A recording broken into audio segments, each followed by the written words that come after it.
I'm Adam Zawadzkis, and I'm training for my first 100-mile race in July 2023.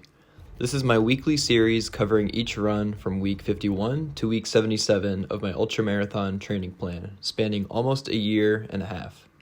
Now this is how week 51 went. On Monday, I started the week off with an easy, low heart rate 10-mile run. So I was coming out of the weekend with some injury concerns due to some shin pain that I had. So just in case, I rewrote this week's plan by pushing back any intense workouts to later in the week and evening out all of my easy run distances, so no one run would be over 2 hours long. It snowed quite a bit over the weekend, and this was nice, sticky snow that creates amazing landscapes. So you already know I had to hit some trail. I just had to stop a few times and take in the solitude that standing in a dark, wintry forest by yourself creates. If you ask me why I run in the first place, I would probably just show you this video. I did have to power walk quite a few times because the snow made it harder to stay in zone 2, which is perfectly normal for this type of training anyways. But overall, it was a very fantastic way to wake up and start the week. Tuesday was a short threshold workout with a 1-mile warm-up, 3 intense miles, and a 1-mile cooldown. This was a short one in anticipation of a big hill workout later in the week, so I wouldn't overdo it. So mile 1 warm-up was a 7:14, followed up by mile 2, which was a 6:21 with a 6:10 to 6:40 goal, and I was greeted by a fellow runner finishing up this lap. Mile 3 was a 5:41 with a 5:40 to 6:10 goal time. Mile 4 was a 6:04 with a 6:10 to 6:40 goal time. And mile 5 cooldown was a 6:51, which felt slower, but that is honestly why I love this weekly workout so much, because by sustaining an uncomfortable pace for a long period of time and then running a bit slower afterwards, I almost want to say it tricks your brain into thinking it's easier than it actually is, and it compounds over time. So overall, very solid workout. It was short and sweet. When I woke up on Wednesday, I was expecting to see a bunch of snow coming down due to the forecast, but was greeted by mostly dry sidewalks.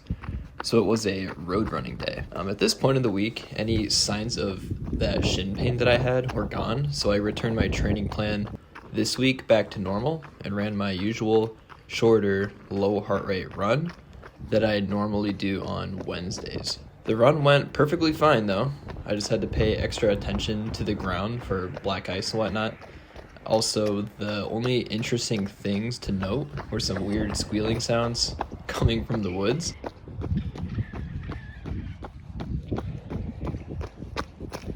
The heck is that?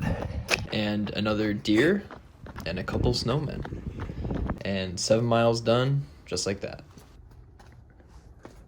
On Thursday, I ran what was supposed to be Friday's first leg of the weekend back-to-back 13-milers. The hill workout tomorrow, though, will still make going into Saturday tough, however, believe that. I'll say that I wasn't terribly excited for this run, as I got subpar sleep in the night before, but you just gotta suck it up, buttercup. Road surfaces this morning were pretty icy, but not enough to warrant wearing trail shoes, so I just had to give extra care to where I was stepping this morning. There were some parts where I couldn't tell if an area was snow, ice, or a bunch of slush, so of course I had wet shoes by mile 5, but I didn't really mind it, especially at this point in the year. I got a couple track miles in as well, which was nice, and there was barely any traffic this morning, which I always appreciate. This run was solid, and I held a comfortable low heart rate pace of about 8:36 minutes per mile for most of the run. Finally, on Friday, it was time to head to the trailhead to knock out a big hill workout. This day's workout was a 2-mile warm-up, followed by 2 repetitions at about a 10K pace race effort of what is simply known as the Hills course to high school cross-country teams in the area. I've also heard it referred to as the South Chagrin Sawtooth Trail, and then a 2-mile cooldown. I didn't film this one much as I really had to dial myself in to get this one done. The course I do is an almost 3-mile out and back, consisting of around 5 big hills with roughly 600 feet of elevation gain over the course of each repetition. The only curveball today was the 3 inches of snow on the trail, making it feel as if I was trudging up sand dunes. I severely underestimated how much more difficult the snow would make the workout, and I was cooked by the time the first rep was complete. However, I just had to keep pushing and successfully completed the workout without walking or stopping.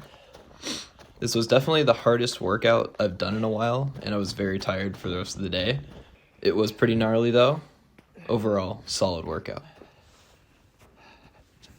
To end the week off, Saturday was the supposed second leg of the weekend back-to-back 13-milers, but I started this run with pretty sore legs coming out of the hill workout, so it ended up being more difficult than it would have originally been. However, regardless of all the ice and snow everywhere, Holy crap. All ice. this run ended up being my fastest low heart rate run to date, with an 8:08 average pace and a zone 2 heart rate range.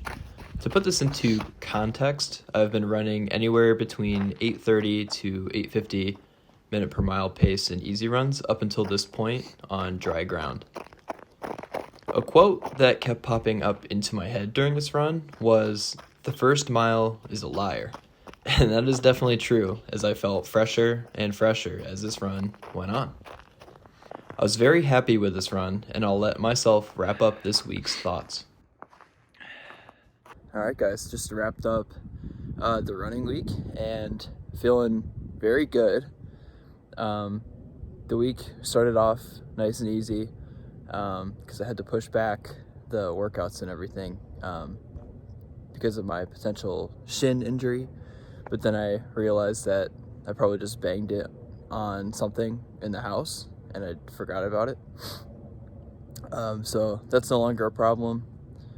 This is a down week, so you're supposed to feel pretty, not like fully recovered, but a little better at the end of a down week compared to a normal running week, and I've achieved that. Even though I did run a really hard workout yesterday, and then today started off feeling pretty sore, but I'm actually feeling very good. So middle of the week kind of kicked my butt, but feeling really good now. So very, very solid week. Also, just want to say thank you for watching this video. There's a lot more to come because the race is still 6 months away, and I'll be creating like a weekly update kind of like this. And then next week I'll also be doing like a 1 year of running, like what I've learned, because next week marks the 1 year mark where I started running again for good. So I'm pretty excited for that, and yeah, I hope you guys have a great week, and I'll see ya.